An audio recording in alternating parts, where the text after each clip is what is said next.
Welcome to ABC campus. आज हम एक पास्ट एग्जाम क्वेश्चन कर रहे हैं स्प्रिंग 2020 की अटेम्प्ट से, जिसका टाइटल है दिस्तागिल लिमिटेड। और इसमें डिफरेंट नॉन करंट एसेट से रिलेटेड स्टैंडर्ड्स की implications हैं, जैसे I-16 property plant and equipment, IAS 20 accounting for government grant and disclosure of government assistance and IAS 40 investment property. तो जो इन्फॉर्मेशन रेलिवेंट है वो ये है कि following information pertains to non current asset of Dastagil limited. पहली information,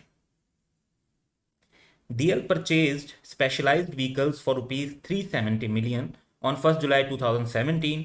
The vehicles have an estimated useful life of 10 years with residual value of rupees 30 million. The revalued amounts of the vehicle as at 31st December 2018 and 19 were determined at rupees 302 million and rupees 290 million respectively. There was no change in useful life or residual value. तो इसकी accounting पर IAS 16 apply होगा और accordingly हम revaluation surplus को record करेंगे। Second information है, DL setup a manufacturing plant in a remote area at a cost of rupees 280 million. The plant had a useful life of 8 years. The plant was purchased on 1st January 2018 and was available for use on 1st April 2018. तो depreciation 1st अप्रैल से recognise करेंगे। The commercial production started on 1st जून 2018। जो actual use है वो बेशक बाद में है, जब अवेलेबल फॉर यूज होगा, that is relevant date. On 1st July 2018, DL received a government grant of rupees 120 million towards the cost of the plant. The sanction letter states that if DL ceases to use the plant in the remote area before 31st December 2021, DL would be required to repay the grant in full. So जो grant है वो relate कर रही है asset के साथ। अब वैसे तो जो ग्रांट की रीपेमेंट की कंडीशंस हैं वो 2018 से 2021 तक, यानी बेसिकली अक्रॉस 4 इयर्स वर्क कर रही हैं, लेकिन ग्रांट को मैचिंग कॉन्सेप्ट के हिसाब से अप्लाई करें तो 8 इयर्स पर, क्योंकि एसेट की डेप्रिसिएशन चार्ज कर रहे होंगे, उसी बेसिस पे ग्रांट को भी रिकग्नाइज किया जाएगा। आल्दो ये कि बाद में ग्रांट वापस नहीं करनी पड़ेगी, बट स्टिल मैचिंग कॉन्सेप्ट के मुताबिक ग्रांट को रिकग्नाइज ओवर 8 इयर्स ही करेंगे ताकि डेप्रिशिएबल एसेट की कॉस्ट के साथ वो मैच करे। तो इस पर हमारा IAS 20 अप्लाई होगा।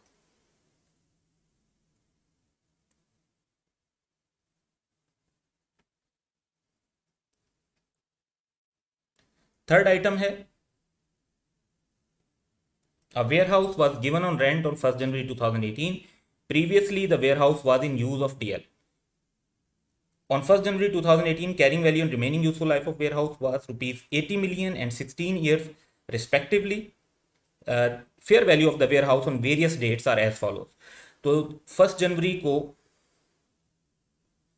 इसको रेंटल अरेंजमेंट पर दिया है, तो इस दिन इसकी क्लासिफिकेशन इन्वेस्टमेंट प्रॉपर्टी हो जाएगी। पहले क्योंकि यूज में था तो वो ऑनर ऑक्युपाइड प्रॉपर्टी ट्रीट हो रहा होगा और I-16 के मुताबिक डील हो रहा होगा। तो 1st जनवरी का भी हमें फेयर वैल्यू दी हुई है, इस दिन तक का इम्पैक्ट हम OCI में लेकर जाएंगे और बाद में ईयर एंड की फेयर वैल्यूज दी हुई हैं। तो इन्वेस्टमेंट प्रॉपर्टी का अगर फेयर वैल्यू मॉडल अप्लाई कर रहे होंगे तो गेन, प्रॉफिट और लॉस में जाएगा। अदर इंफॉर्मेशन है हमारे पास, और थर्ड इंफॉर्मेशन को अगर हम बेस करें तो इस पर IAS 40 अप्लाई होगा। अदर इंफॉर्मेशन में पहली इंफॉर्मेशन है कि DL uses cost model for subsequent measurement of property plant and equipment except for a specialized vehicles for which revaluation model is use. तो हमें जो ऊपर व्हीकल्स दिए हैं उन पर तो रिवैल्यूएशन मॉडल ही अप्लाई होगा। सेकंड पॉइंट है कि DL transfer the maximum possible amount from the revaluation surplus to retain earnings on an annual basis. तो इंक्रीमेंटल डेप्रिसिएशन का जहां जहां इंपैक्ट आएगा उसको हम इनकॉर्पोरेट कर लेंगे।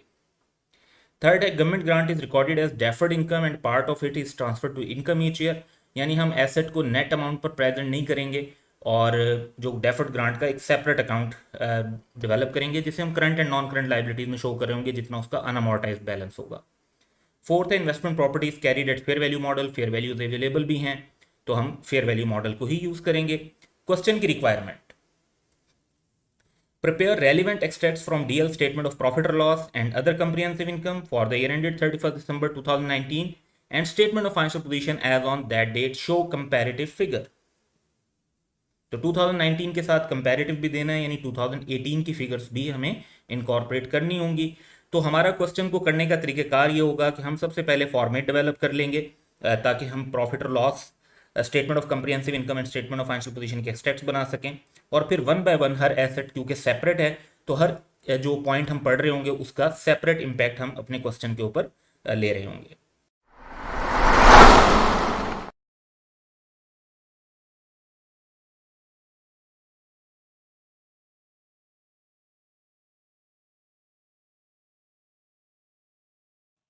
तो आंसर का फॉर्मेट डेवलप करते हैं।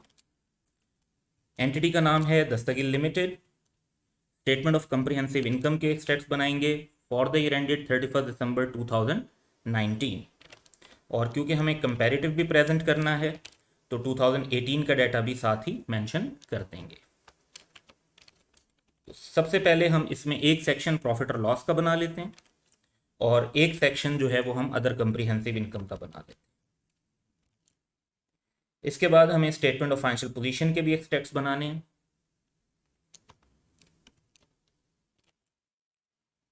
एज ऑन 31 दिसंबर 2019, इसमें भी हमारे पास कंपैरेटिव में 2018 का ईयर आ जाएगा, और हम इसमें जो हमारे पास क्योंकि मेनली तो नॉन करंट एसेट्स हैं, सबसे पहले उन्हीं को हम रिफ्लेक्ट कर लेंगे। फिर अगर हम देखते हैं तो रिवैल्यूएशन क्योंकि राइज हो रही है, so there is definitely high possibility of revaluation surplus, तो उसके लिए हम इक्विटी का सेक्शन भी डेवलप कर लेते हैं। और डेफर्ड ग्रांट जो है उसको शो सेपरेट करना है क्वेश्चन में पॉलिसी के मुताबिक, तो नॉन करंट लाइबिलिटीज़ और करंट लाइबिलिटीज़ के अंदर ग्रांट को तो एटलीस्ट मेंशन करना पड़ेगा।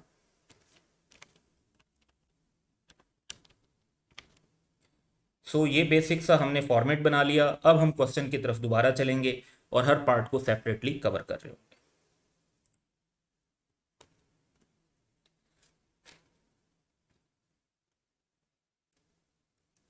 तो फर्स्ट पार्ट को फोकस करते हैं कि DL purchase specialized vehicles for ₹370 million,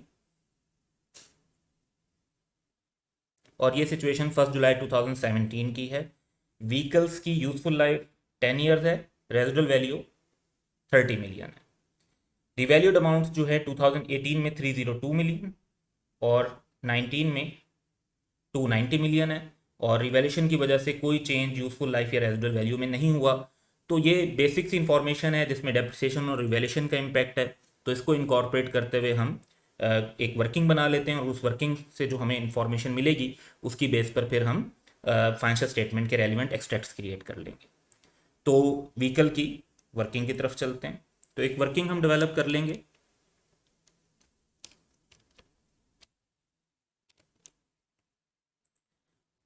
सबसे पहले हमने व्हीकल परचेज किए 1 जुलाई 2017 को, और जिनकी अमाउंट है 370 मिलियन। अब 2017 में हम 6 मंथ की डेप्रिसिएशन चार्ज करेंगे। हमें 370 की कॉस्ट है, रेजिडुअल वैल्यू 30 की है, यूजफुल लाइफ 10 ईयर्स की है, और 6 मंथ की डेप्रिसिएशन हमारे पास कैलकुलेट हो जाएगी 17। तो हमारे पास 31 दिसंबर 2017 को एसेट की वैल्यू कैलकुलेट हो जाती है, दैट इज़ 353 मिलियन। अब हम 2018 की भी डेप्रिसिएशन रेकग्नाइज कर लेते हैं। इस साल पूरे साल की डेप्रिसिएशन कैलकुलेट होगी, तो पिछले साल में 6 मंथ की 17 थी, तो इस बार जो है हमारी पूरे साल की जो डेप्रिसिएशन होगी दैट वुड बी 34 मिलियन। सो इसको अगर आप कैलकुलेट करना चाहते हैं तो वो भी कर सकते हैं।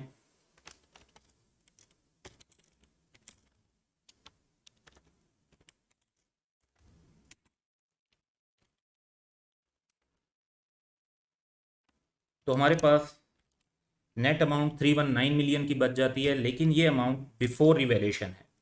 अब हमारे एसेट की क्योंकि 2018 के एंड पर रिवैल्यूएशन भी हुई है, तो रिवैल्यूड अमाउंट क्वेश्चन में हमें गिवन है, एंड दैट इज 302 मिलियन। तो एज अ बैलेंसिंग फिगर हम देखते हैं कि जो अमाउंट हमारी बनती है, एसेट रिड्यूस हो रहा है, वैल्यू इसकी कम हो रही है, तो 17 का हमें लॉस रिकॉर्ड करना पड़ेगा। इसे हम रिवैल्यूएशन लॉस के तौर पे प्रॉफिट और लॉस में रिकॉर्ड कर लेंगे। इसके बाद हम 2019 की डेप्रिसिएशन रिकॉर्ड कर लेते हैं। अब वैल्यू क्योंकि चेंज हो चुकी है लेकिन बाकी चीज़ें सेम हैं, तो सेम 302 की अमाउंट है हमारे पास, 30 की रेजिडुअल वैल्यू लेंगे, और 1.5 ईयर गुजर चुका है 10 ईयर्स में से, तो 8.5 ईयर्स की बेस पर हम डेप्रिसिएशन कैलकुलेट कर लेंगे, दैट वुड बी 32। तो हमारे पास बिफोर रिवैल्यूएशन जो वैल्यू अब एसेट की आ रही होगी वो होगी 270। अब इस साल में जब हमने रिवैल्यूएशन की तो हमारे पास एसेट की जो क्वेश्चन में हमें फेयर वैल्यू दी हुई है रिवैल्यूएशन अमाउंट वो 290 की है। तो वी कैन क्लियरली सी कि 270 से 290 तक 20 का गेन आ रहा है। लेकिन इस एसेट पर हमने कुछ जो है लॉस, प्रॉफिट और लॉस के अंदर भी रिकॉर्ड किया हुआ है 17 का, लेकिन वो सारे का सारा लॉस रिवर्स नहीं हो सकता, उसमें से कुछ लॉस प्रॉफिट और लॉस में रिवर्स होगा। कितना रिवर्स होगा? अब 17 में से एक डिफरेंस तो आप इस तरह से निकाल सकते हैं कि उस लॉस की वजह से 32 की डेप्रिसिएशन चार्ज हुई, हालांकि अगर वो लॉस ना होता तो एनुअली 34 की डेप्रिसिएशन चार्ज हो रही होती, तो 2 का डिफरेंस पड़ेगा। तो आप ये भी कह सकते हैं कि 17 माइनस 2 इज इक्वल टू 15, तो हमें 15 का इम्पैक्ट लेना चाहिए जो प्रॉफिट और लॉस के अंदर रिवर्सल होगा। एक अल्टरनेटिव वे इसका ये भी है कि हम कहते हैं कि हमने जो revaluation surplus, revaluation loss record किया था उसको अगर 8.5 ईयर्स पे डिस्ट्रीब्यूट कर दें तो वो माइनस कर देते हैं। तो 17 में से 17 का 8.5 ईयर्स पे से 1 ईयर का इम्पैक्ट निकाल देते हैं, that would be once again 2, 17 minus 2 would be 15। अब टोटल गेन तो हमारा 20 का है, तो इसका मतलब है कि 5 की अमाउंट और भी है एज अ बैलेंसिंग फिगर। ये हम रिवैल्यूएशन गेन के तौर पर अदर कंप्रिहेंसिव इनकम में रिकॉर्ड करेंगे। सो व्हीकल की ये जो सारी अकाउंटिंग हमने इनकॉर्पोरेट की, इसके बाद हमने उसके जो है एक्सट्रैक्ट्स बनाने, और सबसे पहले हम डेप्रिसिएशन का अमाउंट ले लेते हैं। तो 2018 में हमारे पास जो डेप्रिसिएशन है दैट इज 34, और 2019 में हमारे पास जो डेप्रिसिएशन है दैट इज 32। तो सबसे पहले इनको नोट कर लेते हैं। Depreciation on vehicle based on working one, 2019 में 32, 2018 में 34।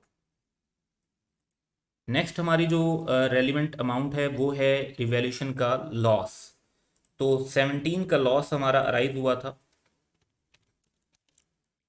इन बेसिकली 2018 के एंड पर, तो इस लॉस को हम रिकग्नाइज कर लेते हैं।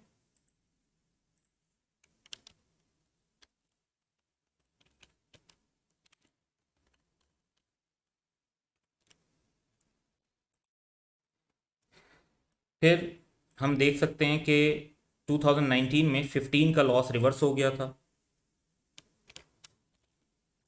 तो रिवर्सल ऑफ लॉस को आप रिवैल्यूएशन गेन कह सकते हैं यहाँ पे, जो प्रॉफिट और लॉस में रिकॉर्ड हो जाएगा 15 से।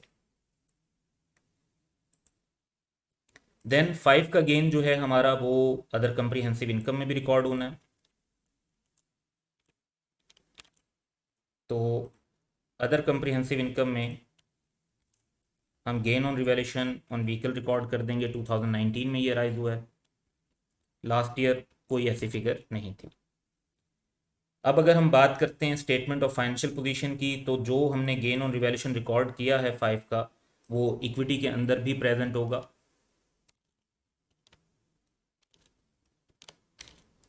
और इसके अलावा नॉन करंट एसेट्स में हम प्रॉपर्टी प्लांट इक्विपमेंट के तौर पर व्हीकल्स को प्रेजेंट करेंगे। तो that amount would be 302 for 2018 and 290 for 2019।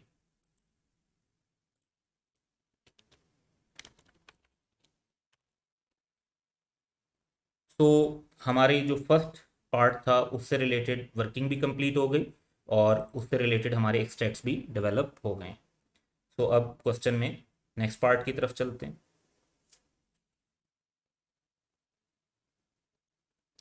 DL set up a manufacturing plant in a remote area at a cost of rupees 280 million. The plant had a useful life of 8 years. The plant was purchased on 1st January 2018 and was available for use on 1st April 2018. So depreciation और amortisation के लिए जो हमारी relevant date है वो 1 अप्रैल 2018 है। बाद में ये बताया हुआ है कि कमर्शियल प्रोडक्शन 1 जून को स्टार्ट हुई, तो एक्चुअल यूज़ कब शुरू हुआ वो रेलिवेंट नहीं होता। डेप्रिसिएशन तब से कमेंस कर दी जाती है जब एसेट अवेलेबल फॉर यूज़ हो। फिर हमें ग्रांट रिसीव हुई 1 जुलाई 2018 को, जो कि एसेट के अवेलेबल फॉर यूज़ होने के बाद हुई, लेकिन ग्रांट की अमोर्टाइजेशन उसी टाइम से शुरू हो जाएगी जब हमने उससे रिलेटेड एसेट को रिकग्नाइज करके उसकी डेप्रिसिएशन चार्ज कर रहे हैं, क्योंकि ग्रांट को इनकम बनाना होता है इस तरीके से कि वो मैच करे with the related expense on the asset. So DL received a government grant of rupees 120 million towards the cost of the plant. Sanction letter state that DL ceases to use the plant in the remote area before 31st December 21. DL would be required to repay the grant in full. तो आपको 4 साल तक जो है इस बात का कह लें कि डाउट है कि शायद रीपेमेंट ऑफ ग्रांट करनी पड़े, उसके बाद नहीं है, बट स्टिल जो डेप्रिसिएशन एंड ग्रांट की अमोर्टाइजेशन टू प्रॉफिट और लॉस होगी वो ओवर 8 ईयर्स ही रिकग्नाइज होगी, बिकॉज मैचिंग कॉन्सेप्ट फॉलो किया जाता है। रीपेमेंट के टाइम को या कंडीशंस के अदर देन दैट टाइम को नहीं देखा जाता। अगर ग्रांट रिलेटेड टू एसेट है तो उसको एसेट की, और डेप्रिशिएबल एसेट है तो डेप्रिशिएशन के साथ उसको हमने मैच करना है। सो इसको अब इनकॉर्पोरेट करते हैं और एक वर्किंग इसकी डेवलप कर लेते हैं।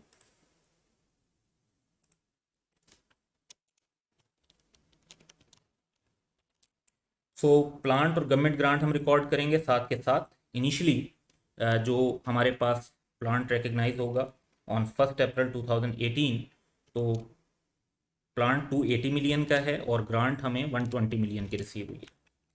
तो 1 अप्रैल से 31 दिसंबर तक हमें जो डेप्रिसिएशन चार्ज करनी है 2018 में वो 9 मंथ्स की बनती है, and that would B 26.25 million. Same हमें जो ग्रांट को भी इनकम बनाना है, और ग्रांट को भी फिर उसी तरह ओवर 8 ईयर्स ओवर 9 मंथ्स हम इनकम बनाएंगे, तो दैट वुड बी 11.25। तो हमारे पास एट 31 दिसंबर 2018 प्लांट की वैल्यू आ जाती है 253.75 और ग्रांट की वैल्यू 108.75 आ जाती है, जिसको हम करंट एंड नॉन करंट में क्लासीफाई कर देंगे। बट हमें 2019 का भी डाटा ले लेना चाहिए। तो 2019 में हमारी जो डेप्रिसिएशन होगी, अब हमें 9 मंथ्स नहीं लेने की ज़रूरत, बाकी स्ट्रेट लाइन क्योंकि जिस तरह से लाइफ दी हुई है तो वो यूज़ कर लेंगे हम। तो ओवर 8 ईयर्स अगर हम रिकग्नाइज करते हैं तो दैट वुड बी 35 मिलियन। इसी तरीके से जो ग्रांट इनकम है उसको भी हमें ओवर 8 ईयर्स रिकग्नाइज करना होगा, and that would be 15 million. So हमारे पास 31 दिसंबर 2019 जबकि हम फाइनेंशियल स्टेटमेंट्स बना रहे हैं उसकी वैल्यूज़ आ जाती हैं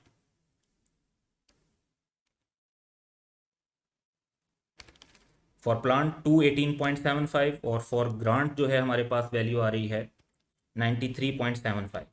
लेकिन ग्रांट को वंस अगेन क्योंकि हमने करंट और नॉन करंट के तौर पे आइडेंटिफाई करना है, तो नेक्स्ट 1 ईयर की अमाउंट कैलकुलेट कर लेते हैं जो करंट लाइबिलिटी के तौर पे प्रेजेंट होगी, दैट वुड बी 15, और जो बाकी अमाउंट होगी वो नॉन करंट लाइबिलिटी के तौर पे प्रेजेंट हो रही होगी 78.75। तो हमारी जब ये वर्किंग कंप्लीट हो गई है तो इससे रिलेटेड अब हमने जो है एक्सट्रैक्ट्स बनाने हैं।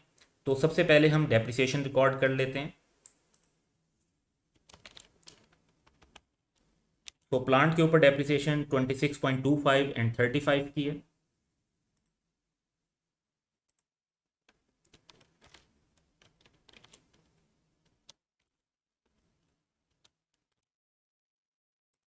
नेक्स्ट हमें ग्रांट इनकम को भी रिकग्नाइज करना है जो प्लांट से रिलेटेड है, दैट इज 11.25 एंड 15।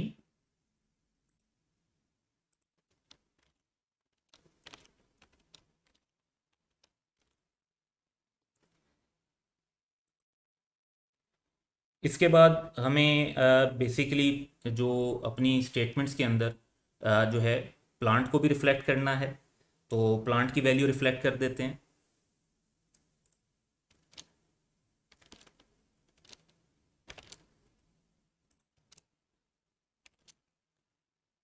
टू 2018 में 253.75 एंड 2019 में 218.75।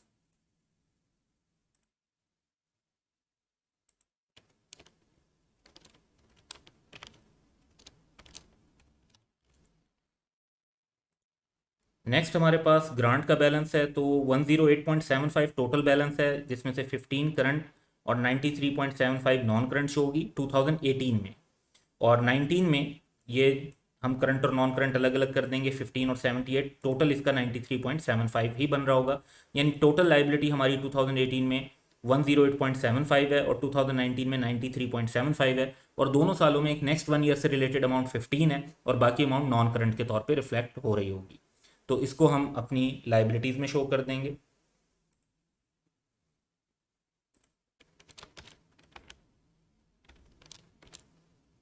तो करंट लाइबिलिटीज़ के अंदर हमारी जो अमाउंट रिफ्लेक्ट होगी वो होगी 15 की, और जो बाकी अमाउंट है वो नॉन करंट लाइबिलिटीज़ के अंदर हम रिफ्लेक्ट कर देंगे। सो इस तरह से हमारा सेकंड पार्ट भी कंप्लीट हो जाता है, और अब हम थर्ड पार्ट की तरफ चलते हैं। अब थर्ड पॉइंट देखते हैं। तो थर्ड पॉइंट में ये बताया हुआ है कि a warehouse was given on rent on 1 जनवरी 2018, previously warehouse was in use of DL. यानी प्रीवियसली वो प्रॉपर्टी प्लांट इक्विपमेंट के तौर पे ट्रीट हो रहा होगा, और अब 1 जनवरी 2018 को रेंट पर दिया तो उसे इन्वेस्टमेंट प्रॉपर्टी बन जाना चाहिए। ऑन 1 जनवरी 2018 कैरिंग वैल्यू उसकी 80 मिलियन थी, और रिमेनिंग यूजफुल लाइफ जो थी वो 16 ईयर्स थी। Fair value of warehouse जो है डिफरेंट डेट्स पर, अब जिस दिन उसकी क्लासिफिकेशन होनी है 80 से 104 पर, वो गेन आ जाएगा हमारे पास। ये वाला गेन हमें ओसीआई में लेकर जाना चाहिए, रिवैल्यूएशन सरप्लस के अंदर। उसके बाद क्योंकि वो इन्वेस्टमेंट प्रॉपर्टी बन जाएगी, तो फिर जो भी गेन और लॉस आ रहा होगा उसे IAS 40 के मुताबिक, क्योंकि हमारा फेयर वैल्यू मॉडल है IAS 40 में, तो हम उसको IAS 40 के मुताबिक प्रॉफिट और लॉस में लेकर जाएंगे। तो इस पर सबसे पहले तो हम एक वर्किंग स्टैब्लिश कर लेते हैं। तो हम वर्किंग बनाएंगे। इन्वेस्टमेंट प्रॉपर्टी,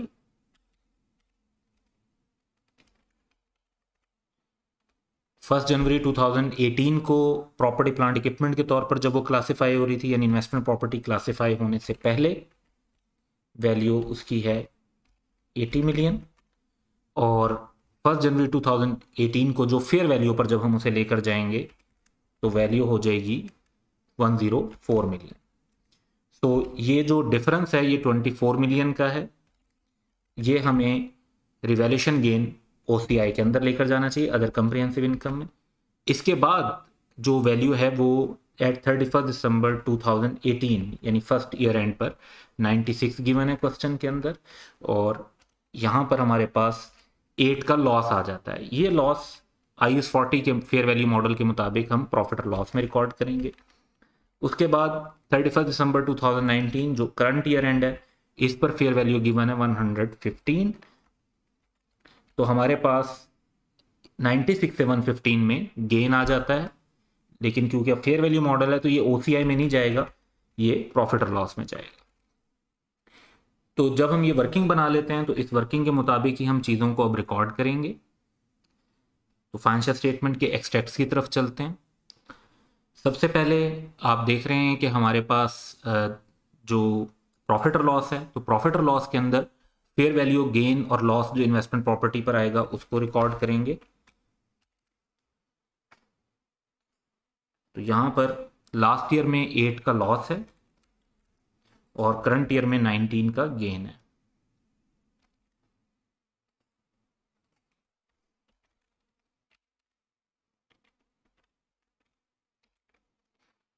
वैसे हमें रेंट इनकम भी रिकॉर्ड करनी चाहिए, लेकिन क्वेश्चन के अंदर रेंट इनकम गिवन नहीं है तो वो हम लिख नहीं सकते, लेकिन अगर गिवन होती तो उसको भी शामिल कर देते। इसके बाद अगर हम अदर कंप्रिहेंसिव इनकम की बात करें, तो जब हमने उसे फर्स्ट टाइम क्लासिफाई किया तो उस टाइम पर हमारी गेन अराइज हुआ है जो कि अदर कंप्रिहेंसिव इनकम में रिकॉर्ड होना चाहिए, जो कि 24 का है। ये हम अदर कंप्रिहेंसिव इनकम में रिकॉर्ड कर देंगे। इसके बाद अगर हम बात करते हैं नॉन करंट एसेट्स की, स्टेटमेंट ऑफ फाइनेंशियल पोजीशन की, तो अब वो इन्वेस्टमेंट प्रॉपर्टी के तौर पर आइटम शो हो रहा है। तो लास्ट ईयर इसकी वैल्यू 96 थी, ये देखें, और करंट ईयर में 115।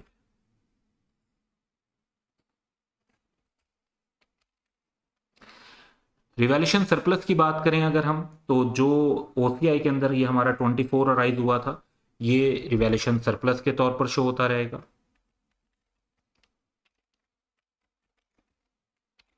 इसको हम रिटेनिंग में ट्रांसफर करेंगे जब डिस्पोजल होगा, नॉट बिफोर दैट। तो डिस्पोजल के टाइम पर ट्रांसफर होगा। और यहाँ तक अगर हम देखें आगे तो डेफर्ड गवर्नमेंट ग्रांट है, तो इससे रिलेटेड जो आइटम्स हैं हमारे वो यहाँ पर कंप्लीट हो जाते हैं। और इस क्वेश्चन में यही रिक्वायरमेंट थी कि हम एक्सट्रैक्ट्स बनाएं स्टेटमेंट ऑफ कम्प्रिहेंसिव इनकम के और स्टेटमेंट ऑफ फाइनेंशियल पोजीशन के, जो कि कंप्लीट हो गए हैं। So that's all for today, have a good day.